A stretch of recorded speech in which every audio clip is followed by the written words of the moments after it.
As usual எப்போவுமே உங்களை பார்க்கும்போது ஒரு புத்துணர்வு, ஒரு எனர்ஜி வரும்.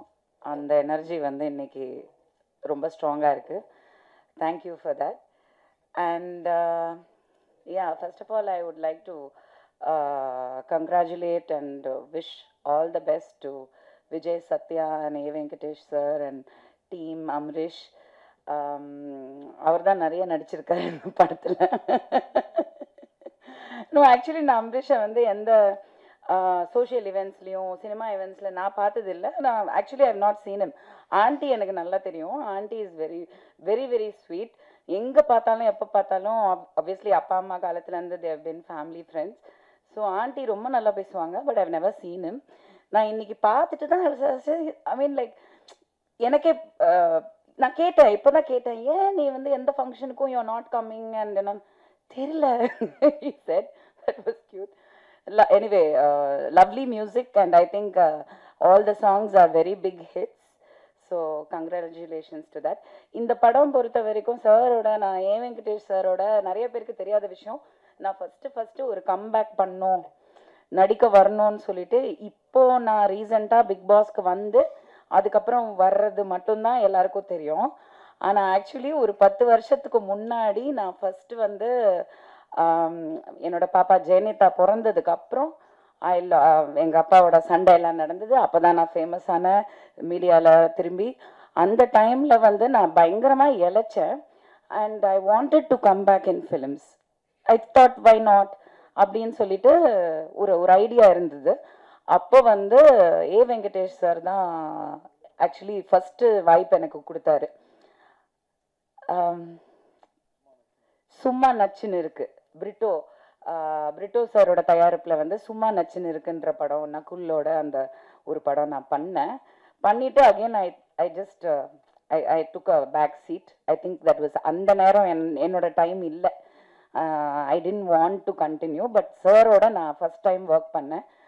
Seriously I'm telling you, he has been like, நான் சொல்கிறது வந்து 2010-11 நினைக்கிறேன்.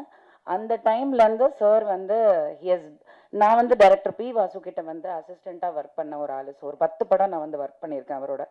ஸோ அவரோட ஸ்பீடு, அவரோட அந்த தாட் ப்ராசஸ், அவரோட அந்த போல்டான ஒரு டெசிஷன்ஸ், அவரோட பெர்ஃபார்மன்ஸு, நான்லாம் வந்து ஒரு ரசிகையாக பார்த்துருக்கேன் டைரக்டரை. என்னோட குரு, அவரை பார்த்து நான் வளர்ந்துருக்கேன், ஒரு ஆர்டிஸ்டாக வளர்ந்துருக்கேன். இன்றைக்கி எனக்கு பெர்ஃபார்ம் பண்ண முடியுது அப்படின்னா ஐ திங்க் டெஃபினெட்லி ஒரு டைரக்டர் லைக் பி வாசு கிட்ட ஒர்க் பண்ணது மட்டும்தான். நான் 4 படம் பண்ணேன். அந்த படத்தோட நான் அவ்வளோதான், I got married and settle down. But அந்த 4 படத்தை விட நான் ஒரு அசிஸ்டன்ட் டைரக்டராக ஒர்க் பண்ணது தான் இன்றைக்கும் எனக்கு சினிமாவுக்கு, ப்ரொடக்ஷனுக்கு, எல்லாத்துக்குமே ஹெல்ப் ஆகுது.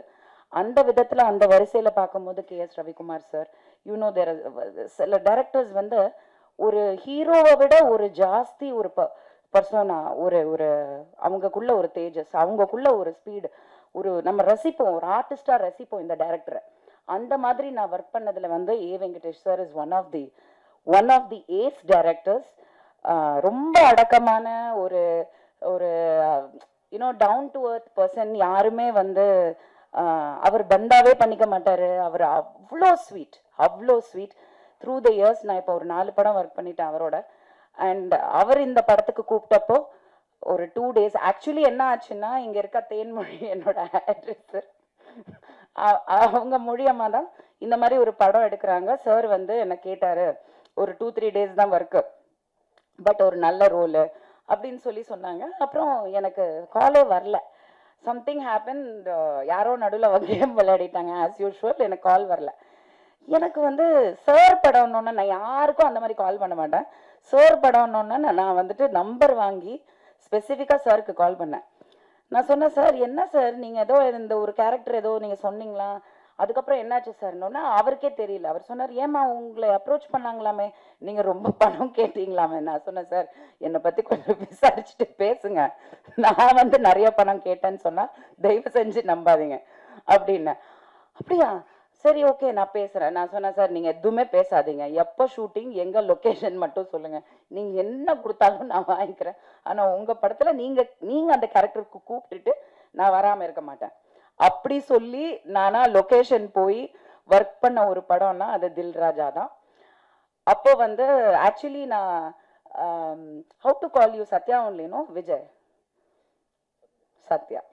ஸோ சத்யாவை நான் பார்த்தப்போ நான் ஏதோ இவர் டைரக்டர் சார் சொன்ன மாதிரி நான் சொன்னேன், நான் நினைச்சேன் ஏதோ எனக்கு சிம்ரனோட ஹஸ்பண்ட் ஞாபகம் வந்தது. ஆக்சுவலி தீபக் தான் ஞாபகம் வந்தது. ஆக்சுவலி ஒரு younger version of Deepak. Really you know because அப்போத்துலேருந்து நான் பார்க்குறனால எனக்கு ஏதோ இந்திக்கார பையன் போல இருக்கு, ஓகே அப்படின்னு நினச்சேன். பார்த்தா கோயம்புத்தூர், ஊட்டி.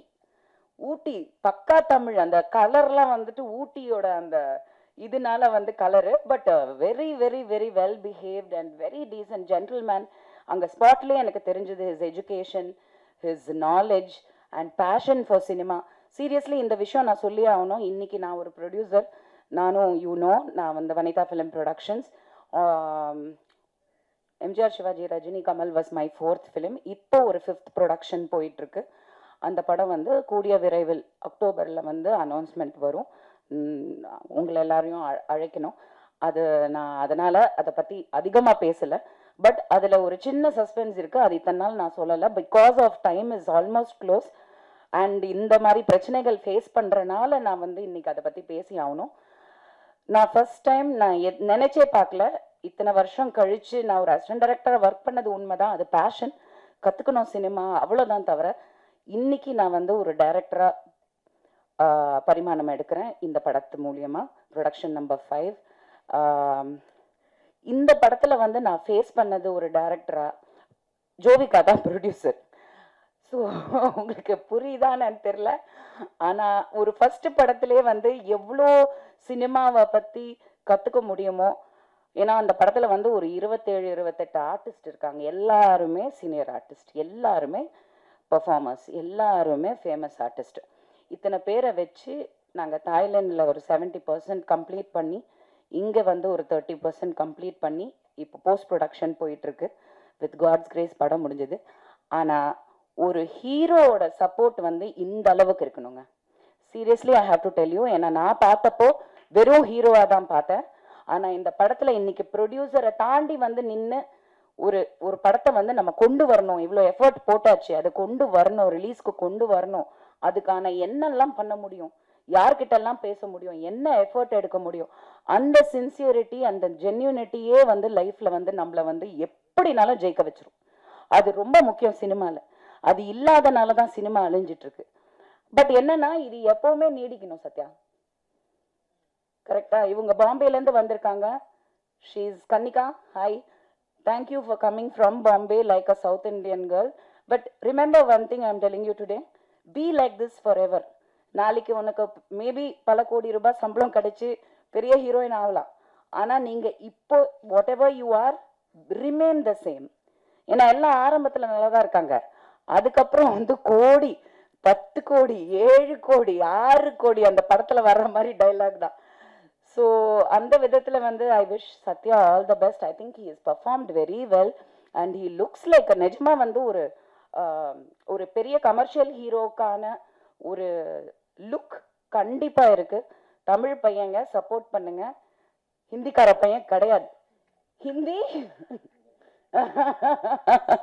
ஹிந்தி தெரியாது போடாது அந்த மாதிரி. And I thank A Venkatesh sir and Amrish and K Rajan sir. நான் சொன்ன மாதிரி இந்த படத்துல ஹீரோயின் வரல, லேடி ஆர்டிஸ்ட் வரலன்னா ஃபர்ஸ்ட் இவர் வந்துருவார் சார். சப்ஸ்டிடியூட் நீங்க தான் சார், வேற என்ன சார்? யார் சார் அட்ராக்ட் பண்றது ஆடியன்ஸையும் ப்ரெஸ்ஸையும்? ஃபர்ஸ்ட் நீங்க, நெக்ஸ்ட் நான் ஒரு கொசுறு மாதிரி உங்க கூட வருவேன். நடிச்சனோ இல்லையோ நான் அங்கே இருப்பேன். ஸோ அந்த விதத்தில் நான் எப்பவுமே சொல்லுவேன், ஆடியோ ரிலீஸ் மேட்ஸ் நாங்கள் எல்லாமே எப்பவுமே ஆடியோ ரிலீஸில் மட்டும்தான் சந்திப்போம். இது ஒரு க்யூட்டான ஒரு ஸ்டோரியாக இருக்குது. ஆக்சுவலி ஒரு நல்ல line. Anyway I wish all the best. September 27 PVR INOX Pictures. It was actually something very intriguing. ஏன்னா PVRங்கிறது it is a very big brand.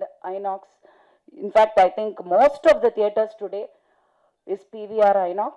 எல்லாத்துலேயுமே அவங்க வந்து they have taken over. So அவ்வளோ பெரிய பிராண்ட் வந்து இந்த படத்தை ரிலீஸ் பண்ணதுன்னா, நான் படம் பார்க்கல பட் டப்பிங் பண்ணேன். So I seen the gist of the film and நாங்கள் ஒர்க் பண்ணும் போது கிளைமேக்ஸ்லாம் நடந்தது. ஸோ அப்படி இருக்கும்போது இவ்வளோ பெரிய பிராண்ட் வந்து ஒரு படத்தை ரிலீஸ்க்கு கொண்டு வராங்க அவங்க தியேட்டர்ஸ்லனா, கண்டிப்பாக அதில் வந்து there is definitely stuff in it.